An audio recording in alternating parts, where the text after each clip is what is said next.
Gail. We're back. We decided to do two smaller recordings today, and before I started to push the record button, the start of we never really understand what somebody else has experienced until we hear their story came to mind as a focal point for this chat. So, wow, I'm still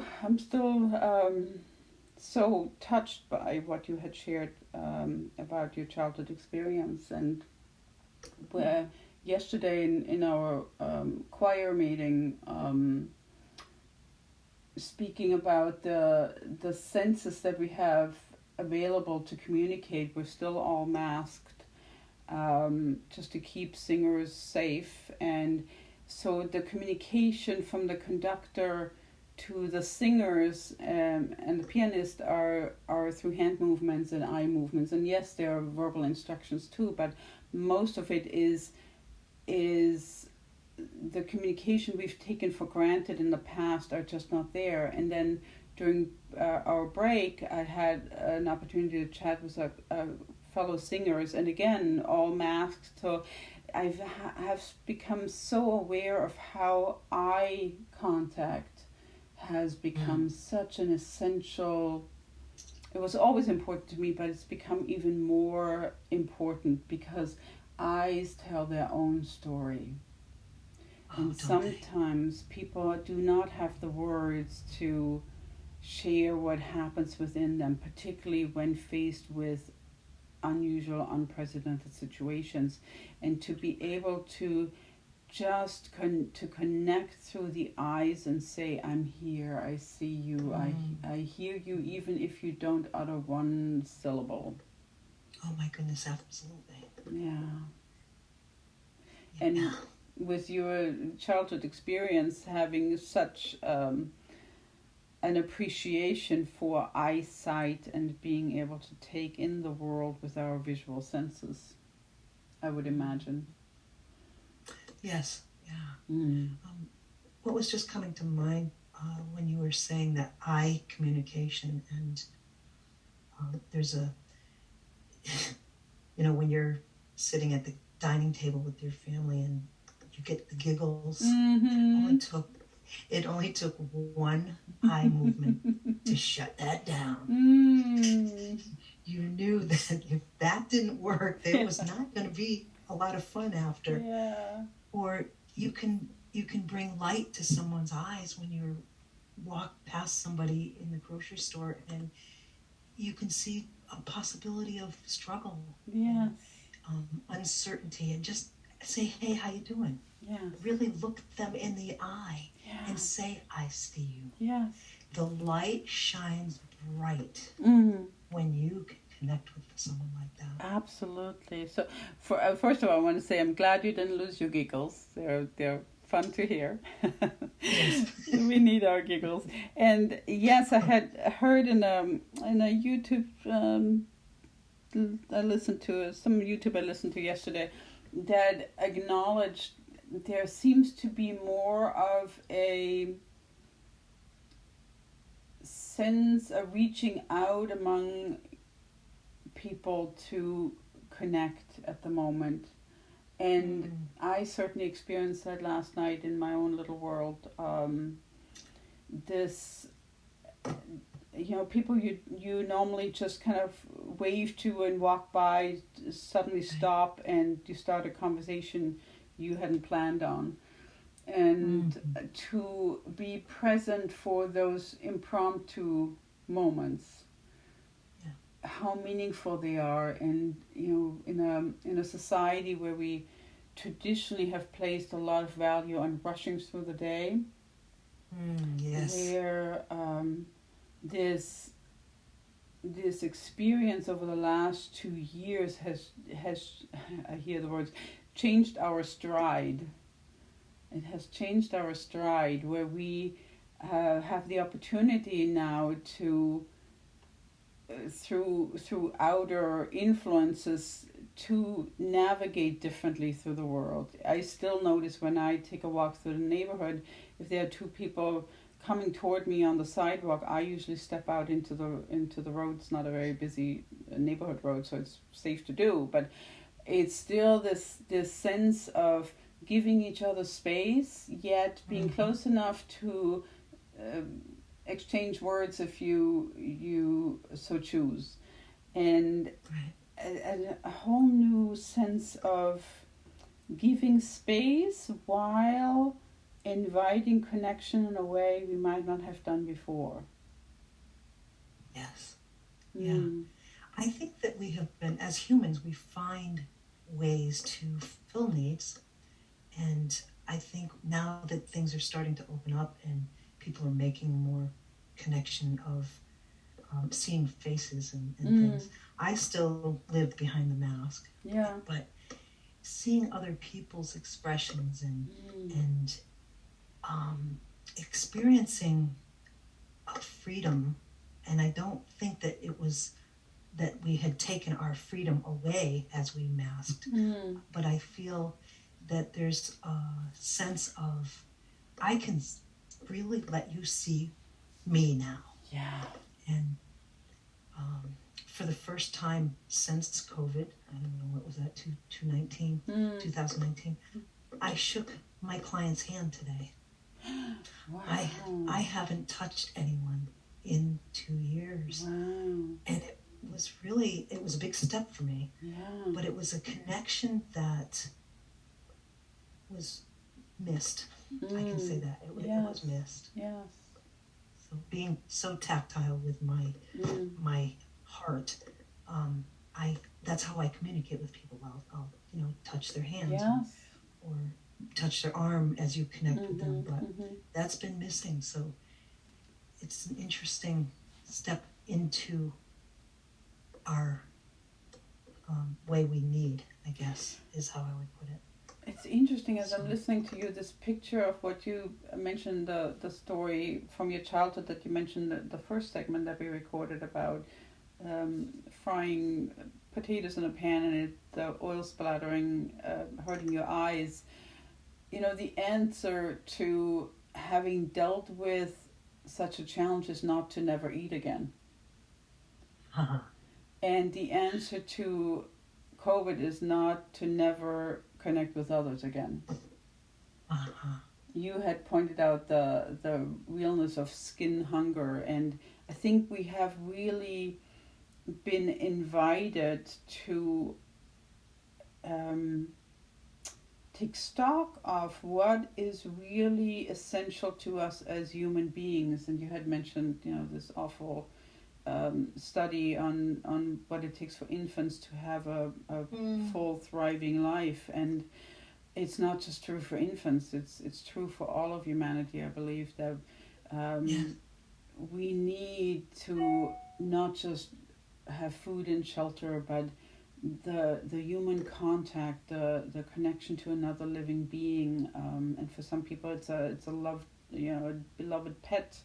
Who gives them that sense of just feeling somebody else's heartbeat, hearing somebody else's steady breath, the temperature of somebody else's skin, the flicker of a movement in somebody's eyes when a recognition comes to their mind as you tell them a story. These almost minute moments in our daily activities that when you strip all the outer have-tos away and look at those things, they really become essential, don't they? Oh boy, yes they do. Yeah. Yes. That's beautiful. I loved hearing that. Yeah. I think I've mentioned before, I'm very, very choosy in how much I expose myself to things like the news and any main media information, just because I'm very aware of the energy all these messages carry. So I just take in enough to kind of keep my finger on the pulse of humanity, so to speak. But the image that really sticks with me right now is the image of, and it's not a new image, of people having to flee their homeland. And, children not knowing where they're going to sleep the next night, and families being pulled apart. And to see then what I focus on with when it comes to news like that is where are the good stories, where are the human touches that give us hope in such dark times. And I see neighboring countries taking people in, people opening their homes to technically speaking strangers. And for me, this image this morning came of, and I'm not political in that sense, not a political message here, this idea of suddenly borders don't seem to be the dividing factor, where people are invited to enter another country if they have their passport or not, I hope, and to just find refuge with a neighbor who says, I have a home, I have food, I have shelter, find some rest here. And yes, that's not a replacement for their original home, but this humanity opening their arms in times of darkness really makes me reflect on, in these daily little interactions, not everybody has to be a physical refugee driven out of their homes to feel lost and to feel homeless. And to recognize the people around me who might wrestle with a sense of homelessness and disorientation and are just looking for that anchor that an exchange of a look might offer, or even with masks, hugs now being possible again. This gentle touch, that giving a handshake to somebody needs it at that moment as much as you do. Yes. And to be able to share that, yes. Yeah. I think the bravery is what strikes me so deeply in what's happening in our world. They're so brave and forgiving. I think that they're doing what they need to do, but they're not. I can't even imagine the shock that they're in. Yeah. Yeah, go ahead. Oh, go ahead. When you said forgiveness, we spoke about it with your childhood memory, but bringing it on that platform now, I'm so curious in my work how emotion affects us, and in situations like we find ourselves in globally right now, is it amplifies for me the need to understand how we as humans can choose wisely which emotion we want to feed. And there is certainly the choice to feed hate and anger and similar energies on that level, which are by nature very compressed, kind of partially bottled up, partially not bottled up energies, but they have the tendency to be more destructive in nature. Versus energies and emotions that are, and for me energy and emotion are the same thing. It's they're emotions that are on the energy scale in a range that are not destructive. They are constructive, they are rebuilding, they are forgiving, they are expansive and inviting and benevolent and gentle. And that I have taken as the lesson out of this currently, or the lesson plan for myself is, how can I, no matter what I'm faced with, always come back to, I have choice. Do I want to feed frustration and anger, or do I want to feed love and peace? And how can I be very vigilant in my own scanning of my system? Where am I on that energy scale? And is it helpful where I am currently for myself as well as those around me? And that has really become such a focal point for me. And thank you for having this conversation with me, because it brings it even more into focus. And I want to say it's my message to those who feel helpless, and we're thousands of miles away from the center of the current conflict. People asking, what can I do? And my own personal answer has become, if I cannot do anything else, I can always choose how I want to show up. That way. The moment. Yes. Be present. Yes. And are those choices seemingly not easy when you're faced, when you're in the middle of the storm? Absolutely. And you've had your own storms, and I've had our own storms, so we, in our own ways, can relate to how tough sometimes, or almost impossible, that choice seems. But I think it's for me it becomes almost a question of muscle memory. It's the biggest question of, or the, when I come to the question of discipline in life that's worthwhile, that's what it boils down to for me now. That's really, really wonderful. That's so powerful of a place. And I imagine the scars and the heartbreak and the joys and the successes have brought you there. Yeah.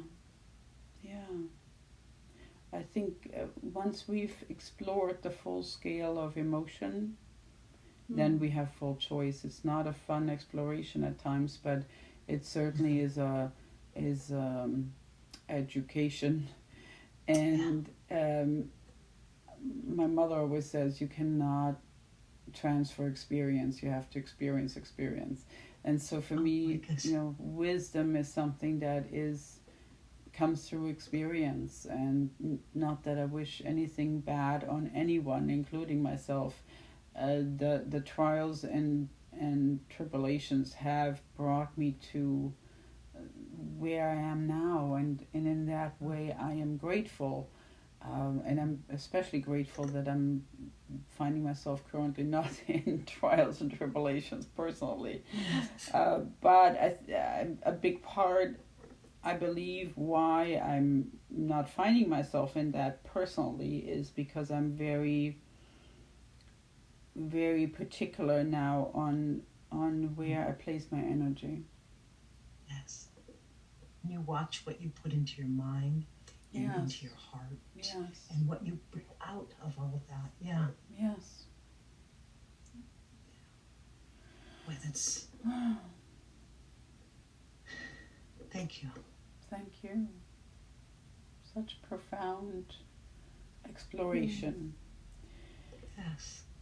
Is this a good place to close this recording? Did you have any thought to kind of part?